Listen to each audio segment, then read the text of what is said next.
Hey, babe, and welcome to the Peripeteia podcast, a talk show for women. This is the place to talk about how we're ditching our bad habits, long-held patterns, and limiting beliefs. The time is now to stop outsourcing and start insourcing our happiness and bliss. Am I right? I'm Heather Lowe, your empowering life coach, ready to guide you on this incredible journey of self-discovery, empowerment, and freedom. If you're feeling stuck in the cycle and wondering what life could look like if you liberated yourself, well, I've got something just for you. I created a free guide to help you take those first empowering steps towards a healthier and more fulfilling life, the one that you desire. This guide is packed with practical tools, mindset shifts, journal prompts that dig deep, and real-life insights to support you in making changes that truly stick. So if you're ready to explore what's possible, head over to ditchthedrink.com and grab your free guide today. Trust me, you don't want to miss this.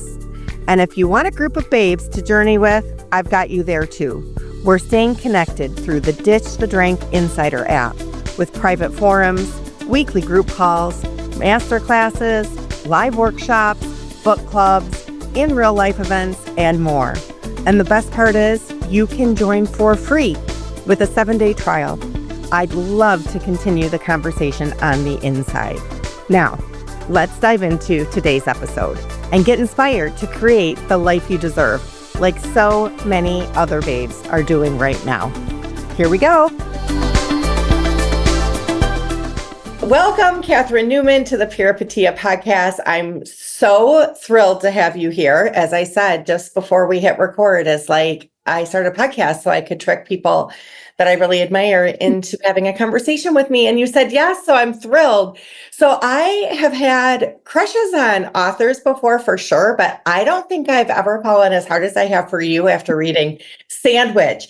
And I think in part it's because of the salty snacks that you talked about all the time. Anytime now I'm having olives or potato chips, I'm like pretending I'm on the seaside, and just that like salty sea taste, smell, the whole thing, probably a chilled glass of white wine, which we'll get into, right? Because we're no longer partaking in alcohol. But the short bio for you is that you are, of course, a New York Times bestselling author. You have memoirs, Catastrophic Happiness and Waiting for Birdie. You've also lived my dream come true by writing a middle grade novel, One Mixed Up Night, a kid's craft book, Stitch Camp, and then the best-selling how-to books for kids, How to Be a Person and What Can I Say? And then, of course, novels, We All Want Impossible Things and Sandwich. So I know you have, I'm a huge fan of your Substack newsletter, Crone Sandwich, highly recommend everybody read that. And you've been a regular contributor for publications like the New York Times and Real Simple. I was like a huge Real Simple fan back in the day. So I'm like, wow, you've written all the books for all the ages, all the different kinds of writing that you can do, you've done. And you're into like recipes. You've been in O Magazine and Cup of Joe and all these great things. So thank you for taking time for me today. I really Thank you so much for having me. And thank you for saying my life back to me in that way. It gave me that burst of good feeling. Isn't it like when somebody has your bio, you're like, wow, I did that. Wow, that is me. Oh, that's true. That does sound good, right? I did just have that. I was like, yeah, I was half listening to you and half listening to the fact that my cats just got a new scratching mat and they're like beside themselves. And it turned out there was a little catnip and now they're a little bit drugged and rolling all around. But anyway, if you hear anything peculiar, it's just a drug experience unfolding line situation. This is an exciting day at the Newman house. Yeah, there's a lot going on. The cats are tripping. So tell me, will you back up and tell me, like, did you always want to be a writer? Did you know you were going to be a writer? This was your thing. I have to start with that. And then, of course, we'll get into the rest. Yeah. So I learned how to write in first grade, and I learned how to read and write the same year. And it was definitely one of those keys to the castle moments where I learned to write, I learned to read. Then all I did was read and write. So we got these composition notebooks that had these like brown paper covers that looked a little like leather. And I just filled them with my stories. And so I started to say I wanted to be a writer. And I will say, not to call out anyone in particular, cough, my parents, cough, but I was made to feel that that was not a reasonable goal, that it was sort of like you play basketball and so you want to be like drafted by the NBA. It was like a pipe dream, like I was going to be an Olympic gymnast, and that I needed to have like a actually practical idea of what I wanted to do that wasn't being a writer. And I would say that idea was drummed out of me at almost every stage of my life. And I ended up going to college, being an English major, but not taking a creative writing class till my second semester of senior year. And then I went to graduate school to get a PhD in comp lit with the idea of becoming like a professor and a literary critic. And then after I did that, I started writing for a friend of mine who was working at Family Fun magazine. And I was like, what am I doing? This is what I love. And even that was just like what they call service writing. That was not like some artistic endeavor or an especially creative enterprise, but I just loved it. And that was the end of every other career. And that was that. That I was love that. it. So it was always your thing, your talent. You literally, as soon as you could learn to read, you were writing. Yeah. You could learn to write, you were reading, you were It was, yes. You're calling, you couldn't ignore it, really. I think maybe that's right. And I got criticized as a graduate student for my dissertation being too informal, for it being basically too much like I was telling a story. And they were like, this is not how you write a dissertation. Like there's Properly, right? yeah. Like I was having too good a time writing it. And I thought, this cannot be what I devote my life to, is trying to like color in the lines, that feeling of where someone's got you boxed in. Yeah, well, it's interesting because it was your talent. It was an immediate passion. Like you said, the keys to the kingdom. I mean, it lit something that you just had to do. It was your art. It had to come up and out of you. This was your form of expression. It was your art, but your parents were worried that that couldn't be your livelihood, that those are different things, right? Totally, exactly. And by the way, like my parents have been incredibly supportive of me, and I don't mean to, like, I think that they were reasonably, like, that's not a thing. Well, they were trying to protect you from being a starving artist. Exactly. Right? They wanted you to build a solid life for yourself. I think that's right. And I totally get that as a parent myself, where your kids have these ideas and you just have to stop yourself from, killing their dreams with your like ear, Yeah. Did your parents have creative pursuits, or was that new to them, or did they not have space and capability? Well, it's a really interesting question because in a different life, I think my mom would herself have been a writer. So that was not the way her life unfolded. She ended up being mostly working in the home, being a stay-at-home mom. But she is an incredibly sort of multi-talented, creative person. She's like she's English. So every garden she's ever touched, it looks like something from the cover of a magazine, that effortless, the way those gardens look, those English gardens where it's like an effortless tumble of like roses and lavender. But if you try to do it yourself, it looks horrendous. Yeah. Anyway, she just has a billion talents, and her life didn't, I don't think, afford her the opportunity to pursue any of them in that way. And maybe she wouldn't have wanted to. I don't mean to suggest that anything would have been better than what she did. Yeah. Yeah. Okay. So she did have these artistic talents and different ways of expressing them, and some with her homemaking, which I think homemaking is a beautiful way to express yourself. Absolutely. And taught me a million things about homemaking, which has been one of the things I've most devoted my life to. So, and writing, you write about it. I love how you write about motherhood and all of it, homemaking, all of it, like the sensory experience of everything, a vacation home, a meal, all of it, a sandwich, right? So it's something as simple as a sandwich can be an entire experience. And when your mom is that kind of homemaker, then it is in some ways. And you have the eyes to see and appreciate that, and then the words to tell. So that's kind of cool. thank you. Tell me, so you went and wrote for Family Fun magazine and you were like, this is the kind of writing that I want to do. Yeah. And so how did that turn your life then? Well, it was the first time I got paid to write. As a graduate student, you're basically paying someone else for the opportunity to write this epic thing that very few people are going to read. And I was like, oh my God, I could get paid to write. I was addicted, like mercenary. We'd been so broke for so long. We'd been graduate students for 10 years. We had a baby while we were living in a room in a house. I cannot overstate our accustomedness to not being paid to do anything.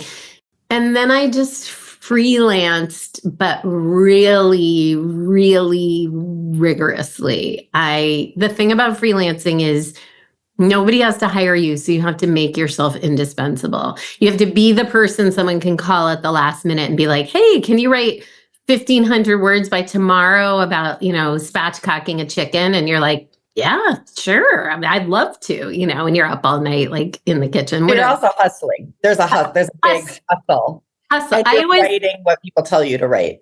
So that I always call that part of my life whoring. It only ended this year, actually. This is the first whoring. This is the first year that I am not just whored completely out to freelance gigs. I'm not just living gig to gig. And that is new. And it's really like having a little space to pursue writing. I don't want to say as an artist because it's not really how I think of myself, but to pursue writing in a more creative way without drowning in gigs. It is such a luxury. And I am shocked that I'm enjoying like a particular phase of my writing life like this. Well, I'm so happy that you're here. And also, as an inspiring writer, it's a little depressing that you have all these accolades and awards and best-selling books, and you're just feeling that way now. Right? Well, but okay. I'll spin it a different way. A side job so you can write the New York Times bestsellers. Let me spin it a different way. Okay, I will. I'll spin it a different way. There's another way to spin it. And that way is that because of the way I've lived and hustled, I have written so much, truly. I always have something due. I write every day because I have to pay the bills. I have never had the luxury of like writer's block, you know what I mean? Because I'm hustling. So that the discipline that writing life created for me was, I think, tremendous and has had a huge impact on me as like a creative writer, that I'm really accustomed to waking up every day and writing. It's not, and so I feel lucky in a way that I've had to do that. Like, I think if I were independently wealthy, if I had just come into my adult life with like sitting on like a big pot of cash, I think I would have written like 10 words a week. I just don't know that I would have had this fire under me. So the flip side is that I feel like it was really good. I have had a good writing practice. Yeah. And you get to do what you love. You're paid to do what you love. Totally. And it's been survival for you then. But also like, and just not to overstate the drudgery of it, because most of it's been amazing. And I think about like I was the Real Simple etiquette columnist for 10 years. So for 10 years, every month Real Simple would send us, we got 1 billion questions a month from people, but Real Simple would pick 5 of them and send them to me. I would sit down with my husband and my 2 kids. This started when they were really quite young. Mm-hmm. And we would go through each question together. And the kids would pore over the sort of ethical conundrum presented to us. And I would write down everything everybody said. And it was like this collaborative thing. And by the time that 10 years was over, and to be clear, I mean, every month. So when my kids went to college, they had to Zoom in with me to write my Real Simple column. I would be like, family endeavor. I was like, it's our monthly Zoom. I need everybody's input on these questions. And we would like gather on Zoom. And I would be like, my daughter-in-law came to the dinner table in a string bikini, whatever. Yeah.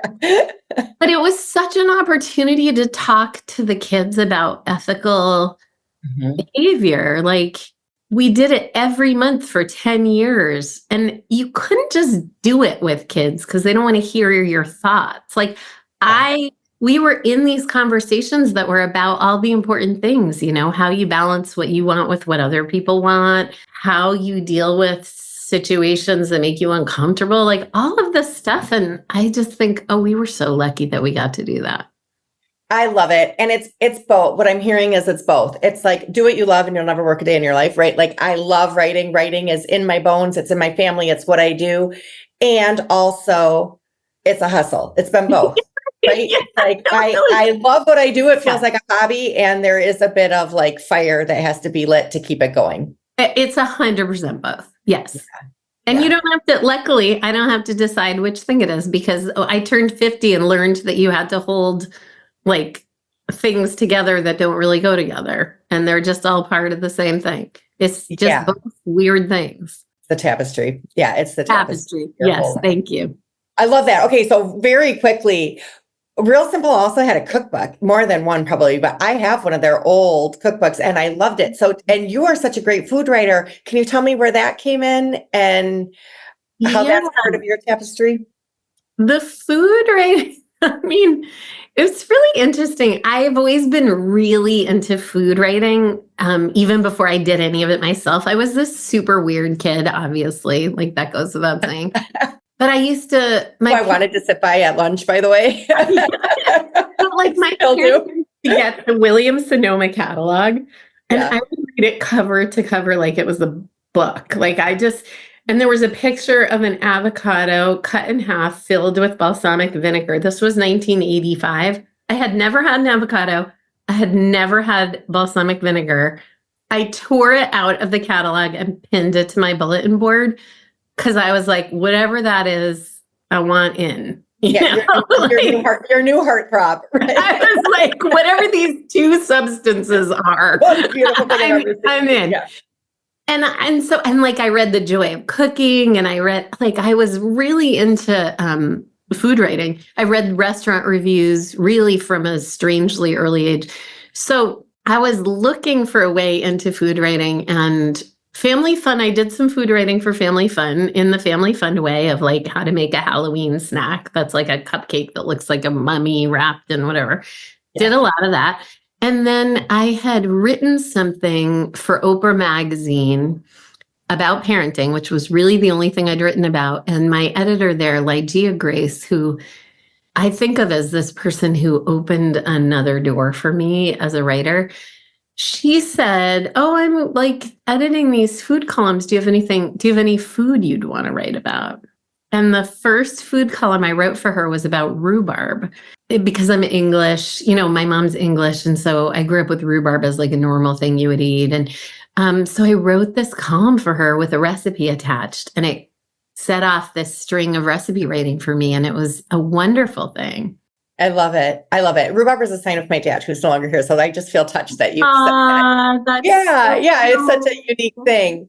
So then you get to add this knowledge of food even into your novels and stuff, though. I love the way you write about food. I read cookbooks for fun. So so same. Like you get them out of the library. That's what I do. Yeah. Everything. And I included in Goodreads as the books I've read this year. As you should. Right. Yeah. I mean, totally. There are a lot of pictures, but I've read every recipe. Okay. I know I'm totally the same. There's some of them too, like Diana Kennedy. Have you ever read any of her books about Mexico? Oh, no. She writes this one book after her husband died, and it's like a cookbook and a book about grief, and it is the most incredible book. But anyways, yes, I'm with you completely. Yeah, both and all in the tapestry. So let's talk about that. Your life, your tapestry, the things that can exist at the same time and that make you become who you are. You mentioned turning 50 was something for you, was like a turning point for you or something when you acknowledged that you could hold two things. Tell me more about aging and your crone wisdom, Catherine. It's really interesting. I really do think that is one of the most significant pieces of it for me is that, and maybe it's like you've had enough time in your life to sort of assert your opinion about every single thing. And I'm still very opinionated, to be clear. I'm like suddenly worried my husband's overhearing me say that and is like, yeah, you're still really opinionated. But the idea of softening into stuff not being totally clear, that something could be one thing and its opposite at the same time. And that for me has only come with age. So Rocky, like someone was saying to me about Sandwich, oh, Rocky, that's the main character. She is just like the sandwich. She's just stuck between these impossible things. Her parents are impossible. Her growing kids are impossible. And I was thinking, oh, that's so funny. I think of it not really that way. I think of it as like she is madly in love with everybody. She has a lot of fear about losing people, and people demand a lot from her. A situation she has to some extent brought on herself. But the idea that somebody would draw the conclusion that it was sort of a book about how hard it is to be in the middle of all of this. And I thought, oh, that's really not where I am. Where I am is this place of like all of it, the everything, everywhere, all at once feeling of it. And in some ways, that's how Rocky remembers the kids being little, too. This unbelievable fleeting tenderness of those years and how demanding they were, that it's both things. Yeah, I love that. A hard seasons, but gratitude. Yeah, that. Yeah. Right. Yes. Fleeting. It's all fleeting. It's all temporary. It's all fleeting. I know. I think that, and maybe as you get older and start losing people and anticipate more loss, I mean, that is certainly a huge part of aging for me, is like what it means to me now to be 56 is that I've experienced some very significant losses. And obviously, lots of people have from an incredibly young age. But also, I'm heading into a season of loss. I feel it. My dad's 93. I mean, he's incredibly hale and hearty, but 93 is pretty old. And so I think the fragility of it, it does inspire a certain amount of gratitude that, if you could have anything, you would really just have this, Yeah. Yeah. And we won't get this moment back. I love this conversation because my grandma just passed away in the last few weeks. Oh, Heather, I'm sorry. Well, 101.7 years Oh old. my God. It was the best case scenario. Okay. I'm 49 years old and I've had my grandma all this time. And she was healthy. And I mean, it was the best case scenario. But what I always say, she lived through 2 husbands and a long-term boyfriend, all of her siblings, her parents, for all of her friends. I mean, she continued to make new friends, but a lot of friends, and 2 of her children. Incredible. And if you live to be 101.7, no doubt have a lot to lose. And I always say then, well, if you're lucky, you have a lot to lose. And I've had a lot of loss in my young life already, right? I've had a lot of, and I feel like lucky that, somebody was like, oh, Heather, your life has been so filled with grief. And it's like, and that makes me so lucky that I've had so much to lose. Yeah. Oh, absolutely. I just wrote that down. If you're lucky, you have a lot to lose. So that is so the essence of it. Yeah. So that's what we're going. So, but crone, what does crone mean to you? Because it means if we continue to age, we're going to continue to lose, right? The older we get, the more we have to lose. What is crone? What does that mean? So crone is like the older we get, the more we have to gain is the crone vibe for me. Opposite of loss. Yeah, crone. So there are a couple of different moments where I was like, oh, I'm going to write a novel about this. And there were different elements, you could see it in the novel Sandwich, that there's the menopause piece and the mothering piece and the aging parents piece, and there's secrets, and there's the reproductive, the bodily reproductive history piece. There's all these different things. But there was a moment, a really distinct moment, and it's in the book, but in real life, I was sitting on the beach in my swimsuit. I truly don't care what people think. And I have grown to understand that, especially at my age, nobody thinks anything. Nobody cares what I look like in a good way. People experience it differently. And maybe if I were looking for love, I would feel different about how invisible I am. But in my particular life stage, I love it. And I was eating a tuna sandwich, like cross-legged, sitting on a towel on the beach, like my hair's wet because I've been in the ocean. And a blob of tuna fell onto my leg, and I scooped it up with a potato chip and ate it. And my daughter said, "Nice, Mom."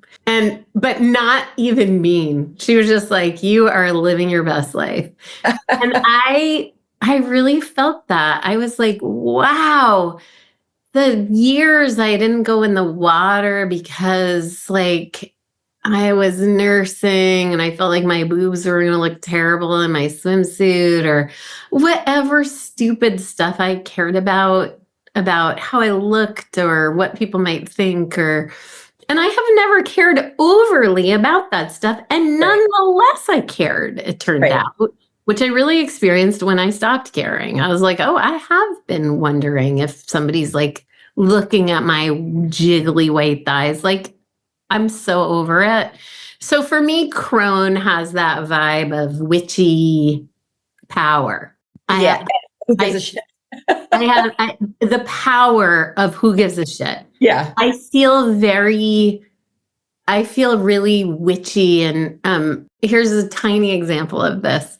I don't even really know how to describe this. But anyway, I was at a protest march the weekend before last. And I had made this, I always try to channel, like, what am I really thinking? Like, how do I feel?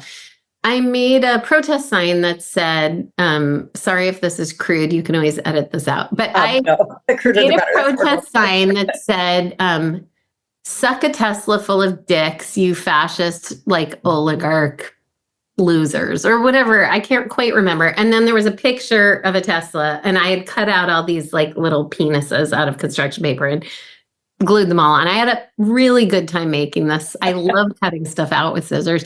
I really enjoyed making the sign. I loved carrying the sign. I posted a picture of the sign, and a man wrote, all these women were like, "That's the best." Someone made like a button of it. Someone sending me a t-shirt they made of the sign. Like, and a man wrote, "I can't imagine anything more childish." And I literally laughed out loud. I was like, oh my God, that presumption that I give a single shit what this guy thinks is so comedic to me. Like, I showed it to my husband, and he was like, oh no, gosh, you got to stop carrying that sign. Like, the idea that someone's rogue judgment at this point has any power over me is so comical. And it was one of those occasions where you just mark how grown you are as a person, like how solid you feel in your way of being. Yeah, that your response to that would be actually laughter and more play. You had fun making it, playing it, holding it, carrying it. Now other people are having fun making buttons and stuff. And that his response just adds to it's like, thank you, obviously. Like, I'm playing. And this is my survival right now, and I still know how to play like a toddler. Isn't this thank you for that compliment. I should have written that. Honestly, I was just so anyway, there's still tons of judgment coming at me is all I'm trying to say. Yeah. And that has been true for my entire career, that I've been judged for every single thing. I used to be judged about my parenting decisions. I've been judged publicly. I've been judged through the etiquette column. And I just really don't care. Yeah. So there is a shift from, I feel this in aging too, living for other people, approval, affirmation, attention, feedbacks, even if it's subtle, all of us, I think, we want to be liked, adored, Oh, revered, loved, all of that. And the yeah. more, the better. And if people agree with us and certain like people we want to agree with us, our inner circle or people we admire or whatever. And then it comes to a time where you're not living for that. You're living for, does this make me happy? Not Yeah. to please all the other people in my life. Yeah, to be clear, I'm still a pleaser. I just want to be transparent and I love to be loved. I mean, as Yeah. people do.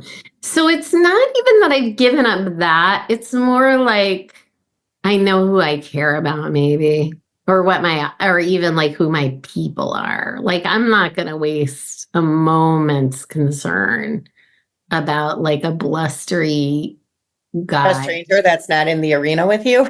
Yeah, like some Right. narcissistic, like blowhard. I Yeah. just, anyway, I only offer that as a corrective because I don't want to sound like somebody who's like given up.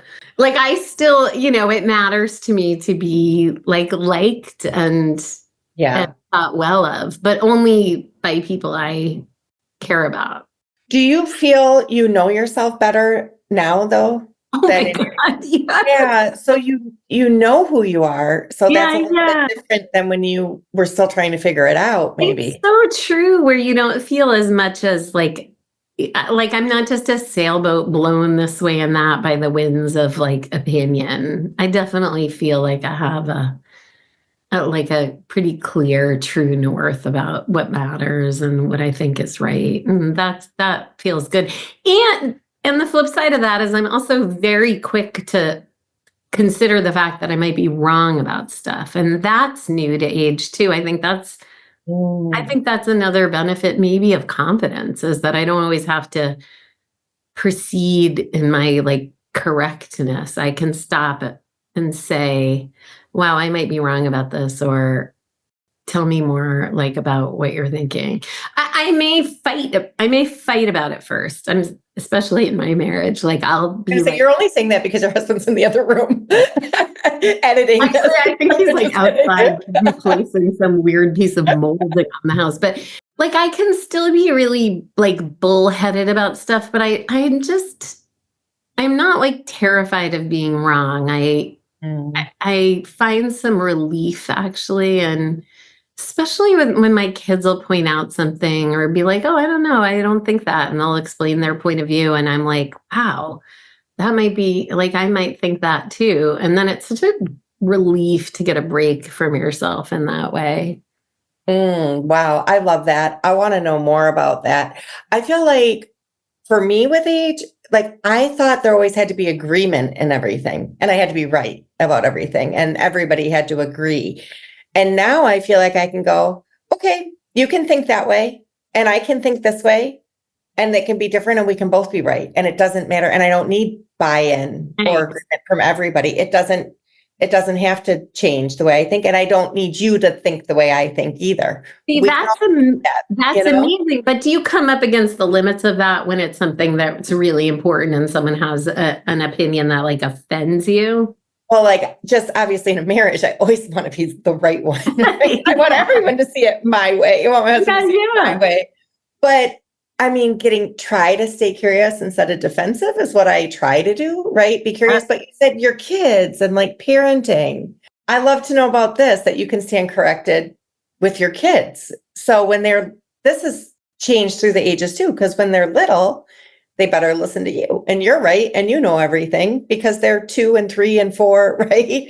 And Yeah, now, although even then, I will say there's something about falling in love with your kids that can bring out, for me, can bring out the best part of me. And I remember even when they were little being like, oh, I was wrong about this. A thing I used to occasionally say to them, not all the time, but occasionally, they would be losing their absolute mind about something, right? Like we left a store when they were still trying to like count up the candy bars or, whatever. The way kids are just like, they have a different thing that they're in the middle of.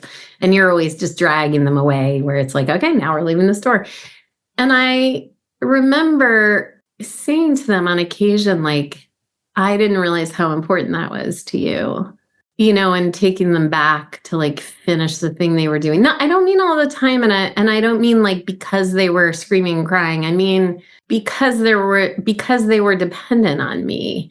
And there were times where I had made a bad decision about something that didn't account enough for the fact that they are people living their own young lives, as important as my older life, And so I think in a weird way, the kids started that for me of the stakes were so high to the pressure I thought was great to really bend when bending was called for, to not just stick with something because it's what I had first said, to consider that they were right, and sometimes I would consider it and we would still leave the party or That's so sad. Yeah. have friends for dinner or whatever. Yeah, I hear you. I love that. I feel like I've done that with my kids too. I bet you feel like have. that makes such a beautiful mutual relationship of love and respect. And in fact, Yeah.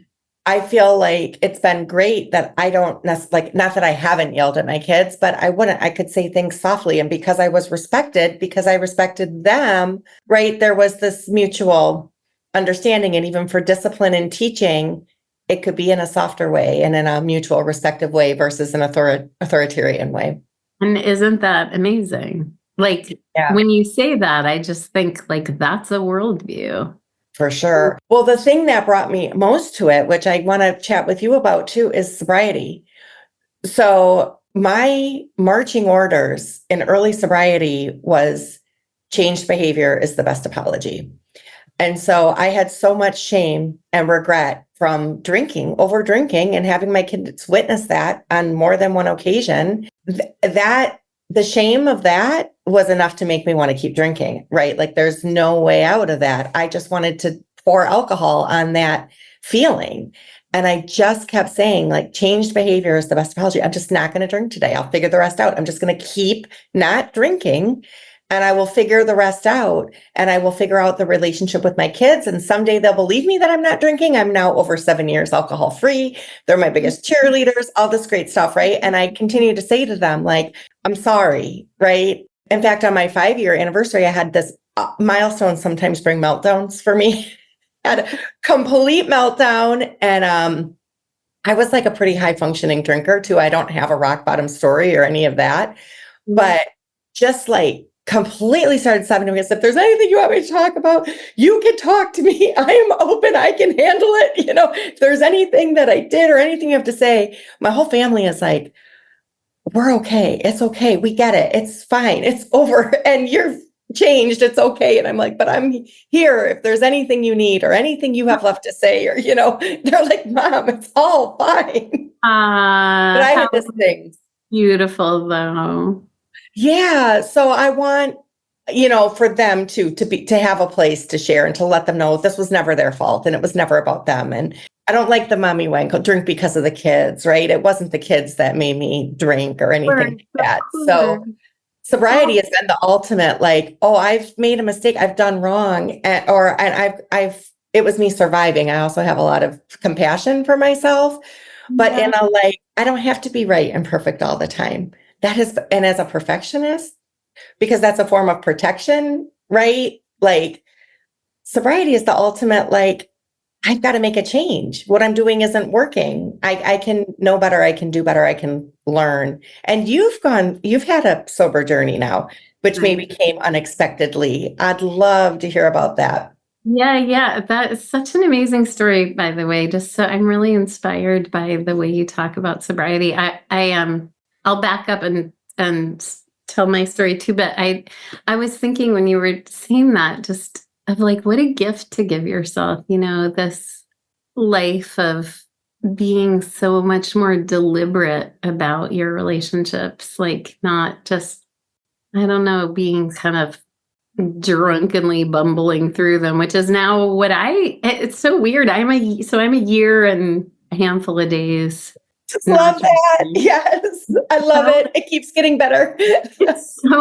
And I will say, in case any of your listeners are considering it, and not to be like a spokesperson, which obviously most sober people really are, which is should have cued me sooner. Accidental evangelist. Yeah.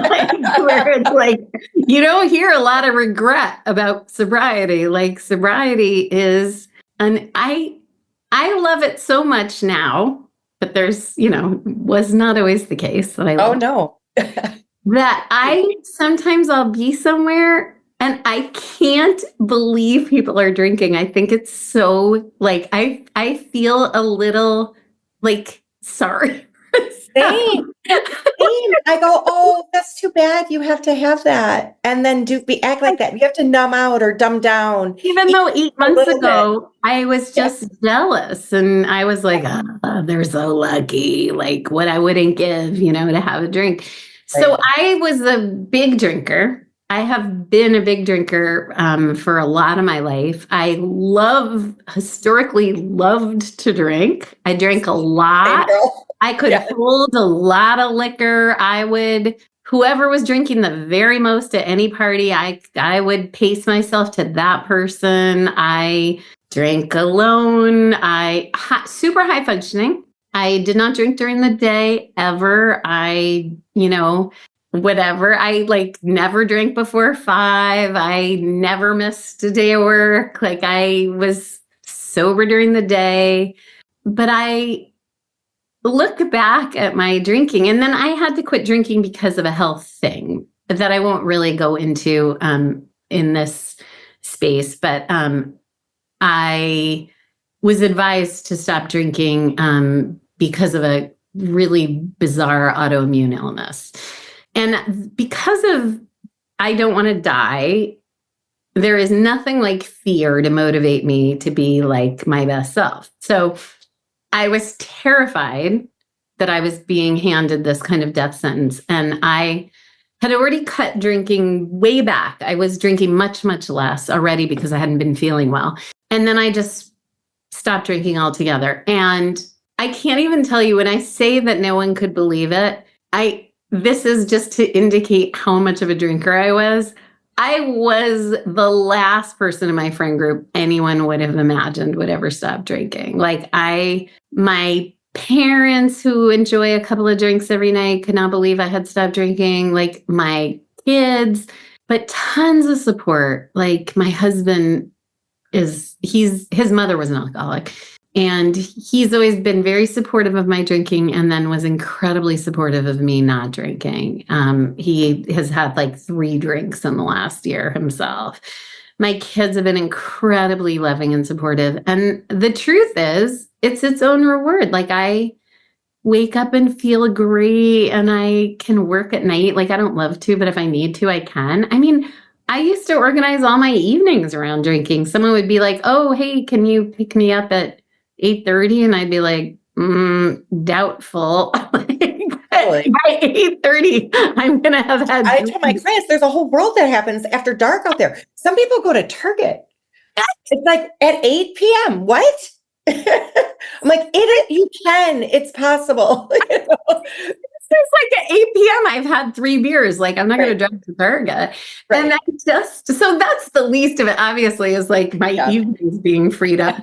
Now I can drive. I don't even drive that well at night sober, but whatever. As well. I know.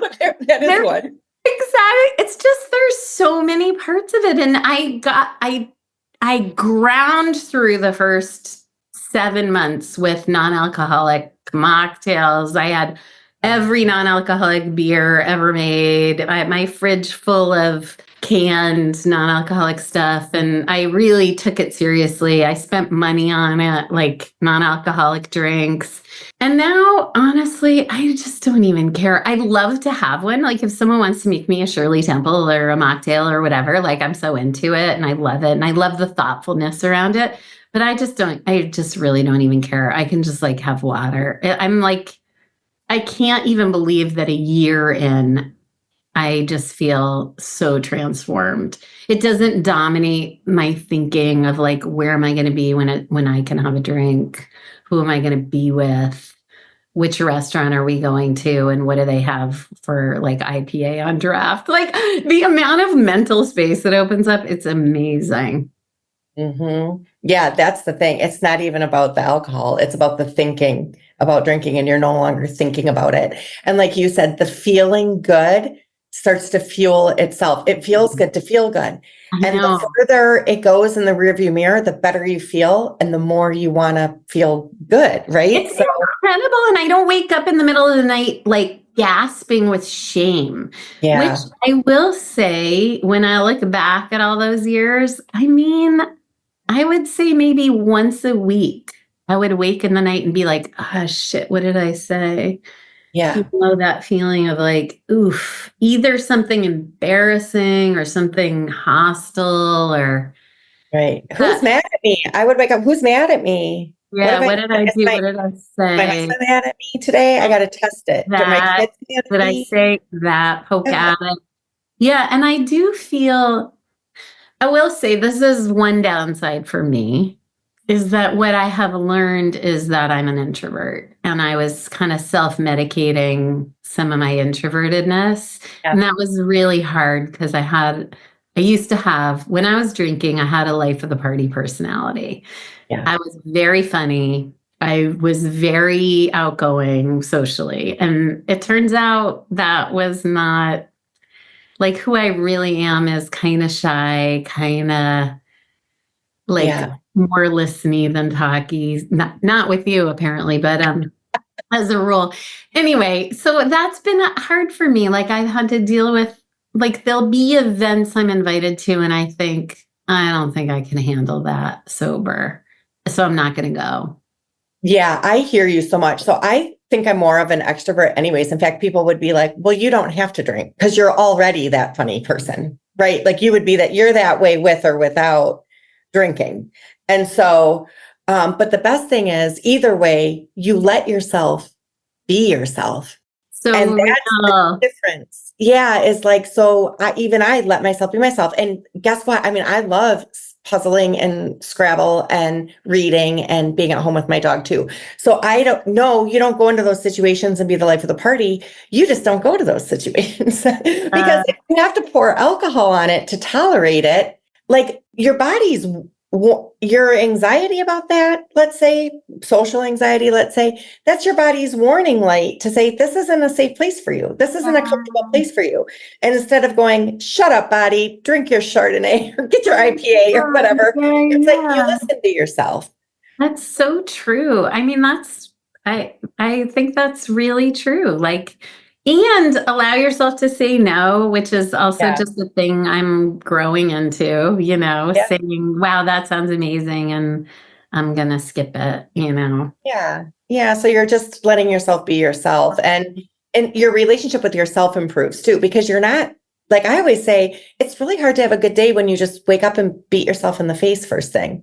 And with Yeah. that middle of the night wake up call or early morning, like, what have I done? It's like, how do you expect yourself to go be amazing that day when you start with like, you suck. Why'd you do that again? Everybody's mad at you. Right? Like that takes up so much headspace and you get to be free, the freedom from that. It's Body's so, an identity shift. I mean, you it's, were a drinker your whole life and now I, you're sober Sally and you're croning. What the heck?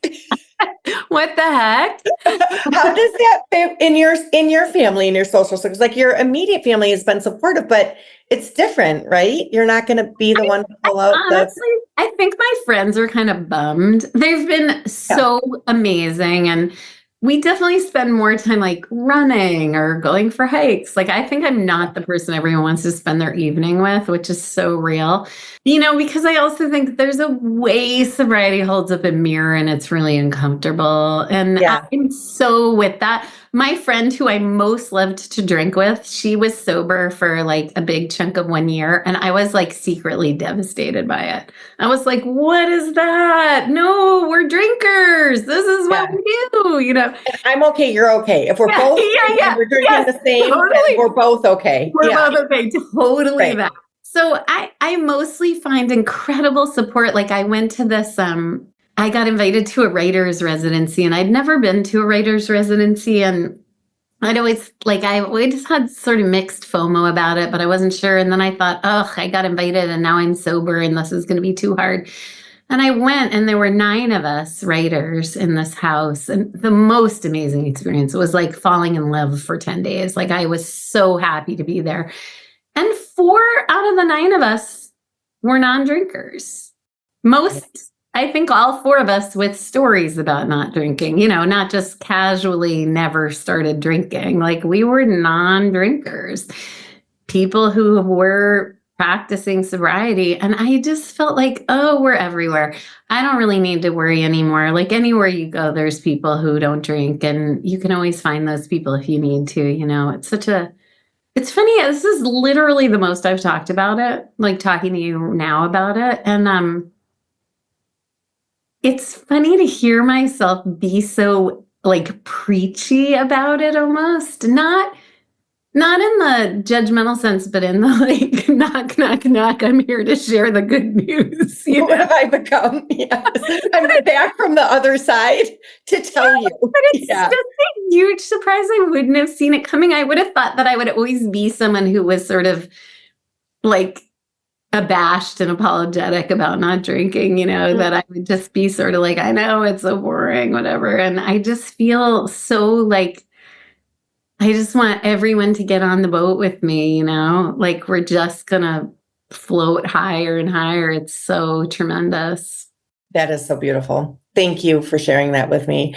I love it. I love it so much. The first thing I did when I quit drinking was went and apologized to everybody I drank with, that I was really sorry I wouldn't be drinking with them anymore. And that this is terrible. And I'm so sorry. And I hope we can be friends. And I know it's all my fault. And I've been such a bad drinker that I have to do this now. You know what I mean? And it's like, look at me now, shouting from the rooftop. Same. It's, and it must make people laugh from my hometown. Like, the party girl, she's like sober, whatever now. But it's like the best surprise of my life.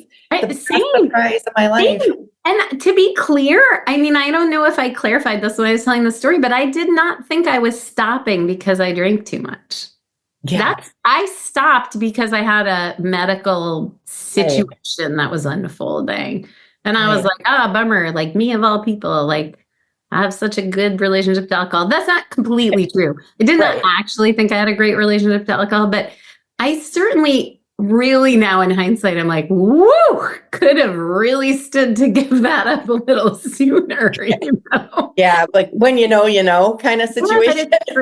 And now I can't. It's funny, I wrote something for Cup of Joe for Joanna Goddard about not drinking. And weirdly, I wrote it for her when I had cut back to 4 drinks a week.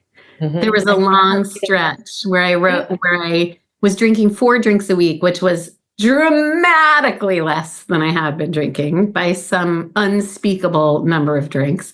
And I wrote about like my great joy in drinking 4 drinks a week, which was real. Like I loved, that was a good amount. And in fact, if I were better at sobriety, perhaps I would do that. Somebody wrote, why are you doing that? Give them up. You won't believe how much better it is to give it up altogether. And I thought, you don't know me. Like, you're totally wrong about this. Actually, this is my perfect thing.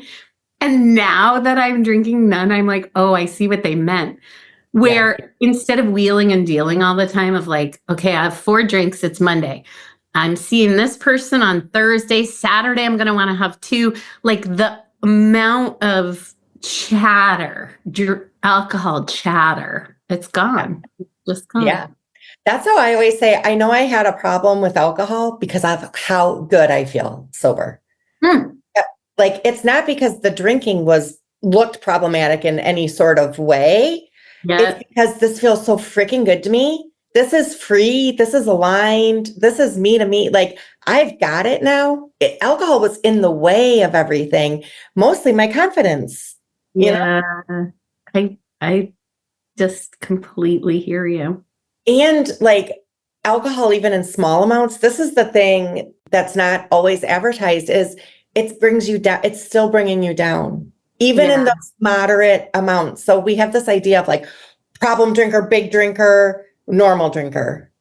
And it's like, even somebody who's drinking, I always say, like, why do you want to like dumb yourself down moderately, or even a low level depression, or even like low level anxiety? It's still negative consequences that you don't understand can take can take up to 2 years actually to completely refigure everything. Wow. And so every time you're drinking, even just a little bit, it's sort of like continuing to have negative consequences, even in moderate levels. Interesting. But certainly drinking moderately feels a lot better than drinking a lot. Like, Yeah. I'm just an advocate for any amount of like whittling that consumption. Oh, yeah.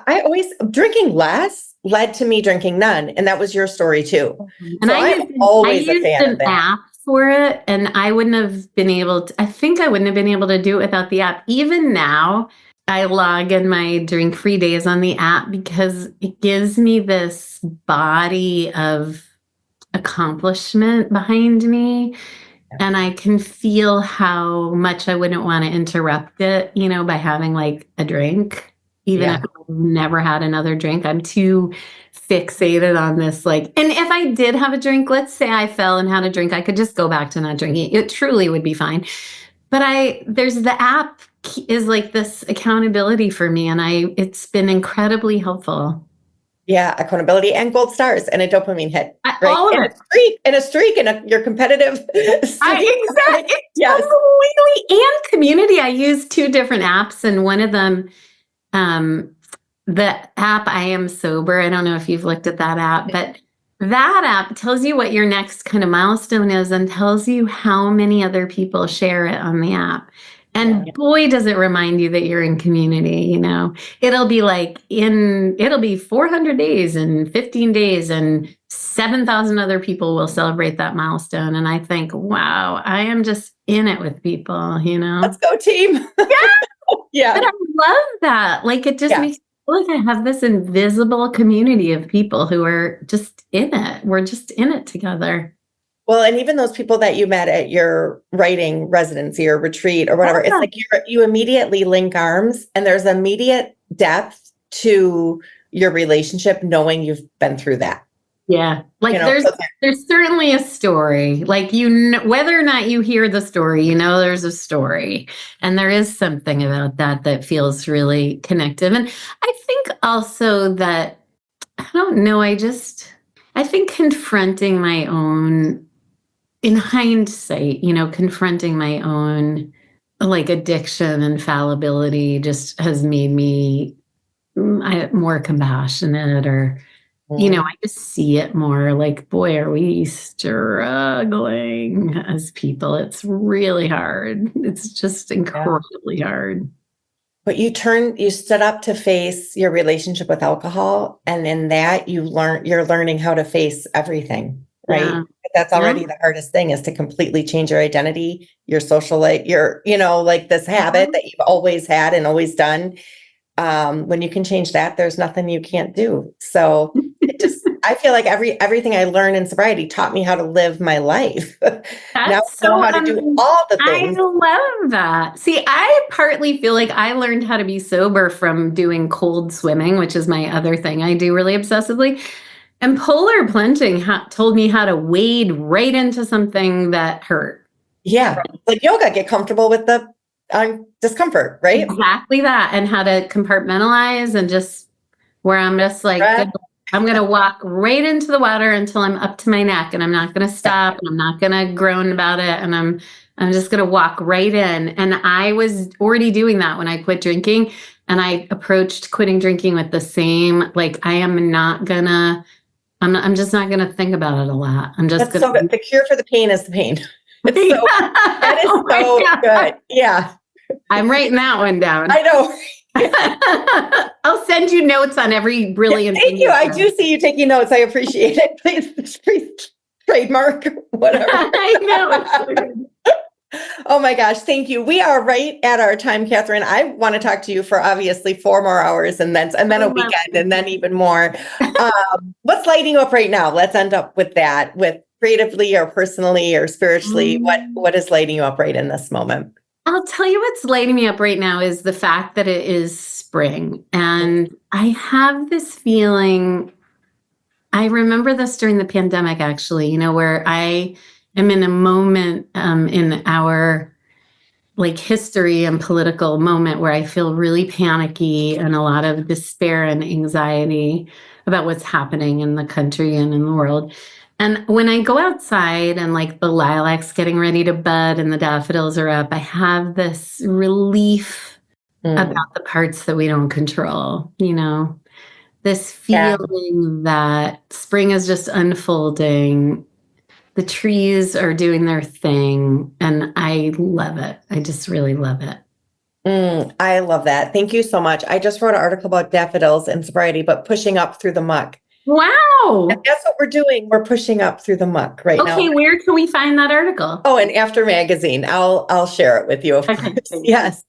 Thank you, Catherine, for your time, for your words, for listening to yourself as a first grader and knowing that you had to write and you had to share your writing and you had to push through all the things and all the vulnerabilities and all the honesty with yourself and putting your words out there for us to read. It's made a huge difference in my life. And you continue to do that with your Substack.